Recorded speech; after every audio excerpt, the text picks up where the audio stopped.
তোমাদের বাড়িতে যদি এই রকম অবস্থা হয় যে তোমরা টাকা পয়সার মুখই দেখতে পাচ্ছ না, মানে কোনো টাকা পয়সা তোমাদের বাড়িতে ইনকাম হচ্ছে না, কোনো টাকা পয়সা বাইরে থেকে আসছে না, এইরকম যদি সিচুয়েশনের মধ্যে তোমরা থাকো, মানে তোমাদের মানি স্টাক হয়ে গেছে, এইরকম সিচুয়েশনে যদি তোমরা থাকো তো অবশ্যই করবে আজকের এই রেমেডিটা।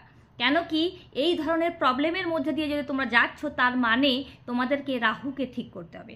আর রাহুকে ঠিক করার জন্য এই রেমেডিটা যদি তোমরা করতে পারো, দেখবে তোমরা 24 ঘন্টার মধ্যে 100% ভালো রেজাল্ট পাবে।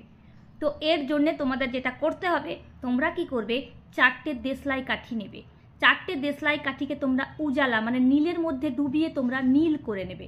তারপর তোমাদের মাথার ওপর 7 বার অ্যান্টি ক্লকওয়াইজ মানে উল্টো দিকে ঘোরাবে। তারপর জ্বালিয়ে দিয়ে তোমরা টয়লেটে ফ্লাশ আউট করে দেবে। এটা তোমরা বুধবার অথবা শনিবার দিন সন্ধেবেলায় করবে। এটা করে দেখো, যদি তোমাদের মানি স্টাক হয়ে থাকে, সেই মানি ফ্লো তোমাদের বেড়ে যাবে, মানে প্রচুর টাকা পয়সা বাড়িতে আসা শুরু হবে। বা তোমরা যদি কাউকে ধার দিয়ে থাকো, সেই টাকাও তোমরা দেখবে ফেরত পেয়ে যাবে। তো আজকে রেমেডিটা যদি তোমাদের ভালো লেগে থাকে, প্লিজ লাইক শেয়ার কমেন্ট করতে ভুলো না। Thank you.